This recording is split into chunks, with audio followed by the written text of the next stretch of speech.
I still remember the exact second my world went quiet. The operating room doors hissed shut behind my daughter, and the waiting room clock froze at 7:03 a.m. Not one person I loved sat beside me. Just vending machine coffee and the smell of bleach. 6 hours later, every other family walked out hugging their kids. My row stayed empty. My phone stayed dark. For days after they cracked my 6-year-old's chest open, a single text finally arrived. Amelia needs $6,200 for the gown alterations. Everyone's Venmoing by tomorrow. THX. No house, Lily? No, are you alive?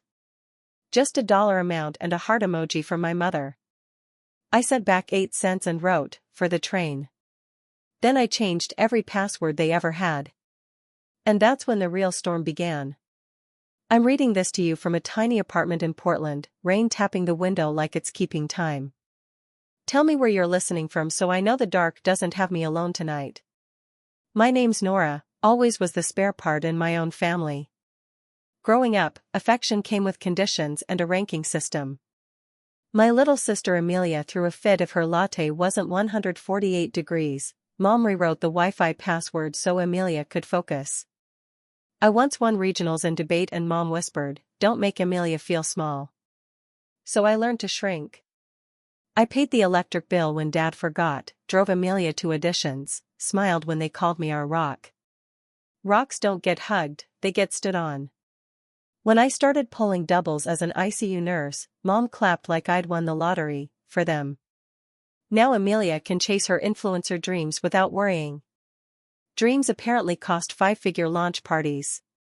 They sat me down one Christmas with hot cocoa and soft voices. Just add us to your high-yield savings, sweetie. Strictly for emergencies. You're so responsible. I signed. The cocoa went cold while they hugged me like I'd handed them a winning lottery ticket instead of my entire safety net. Emergencies, I learned, meant Amelia's teeth whitening before Coachella, Dad's quick golf trip with clients, or Mom's sudden need for Botox because the wedding photos. Every withdrawal came with a selfie of them smiling somewhere sunny and a text, "You're the best big sis ever." Never a question about my 80-hour weeks or the child with a hole in her heart I was too scared to talk about. The weekend before Lily's surgery, we had family brunch. Amelia monopolized the table describing ice sculptures shaped like her initials.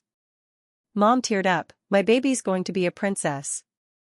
Nobody asked why I kept checking my watch or why Lily fell asleep on my lap mid-sentence, too tired from heart failure to finish her pancakes. I passed the syrup and swallowed the scream. For days post-op, Lily was home, pale and stitched, breathing like every inhale cost extra. The apartment was silent except for her little oxygen monitor beeping. I was heating chicken broth when Mom's text lit up the dark. $6,200. Tomorrow. Heart emoji. I stared until the numbers blurred. Then I opened the banking app they'd been bleeding for years. I transferred 8 cents. Memo line, for the train. The whoosh sound felt louder than gunfire.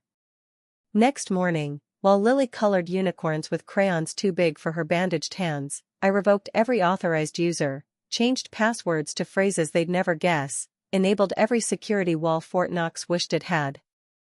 The printer spat out confirmations like applause. By noon my brother Mason showed up unshaven, doing Mom's dirty work. "You locked Mom out of her own money, Nora. She's crying at the bank." "It was never her money," I said, voice flat as the Pacific on a windless day. "She said it's for family." Lily's open-heart surgery was for family. "None of you even sent a text." He left mumbling about therapy.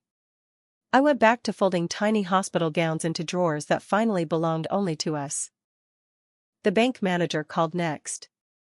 Mom was in his office, hysterical, claiming elder abuse. I let him put me on speaker. "Mrs. Delgado, the account owner has removed your access." "There's nothing to dispute." I heard her wail my name like I'd died. Maybe part of me had. Amelia came last, wedding makeup half done, veil hanging off her head like a surrender flag. "You're ruining my day," she screamed through the chain door. No, I answered. I'm done paying for it. 2 months later the silence was golden. Lily's scar silvered into a delicate lightning bolt. We ate pancakes shaped like dinosaurs on Saturday mornings. The phone stayed quiet and I stopped flinching at notifications. Then a thick envelope slid under the door. Dad's handwriting.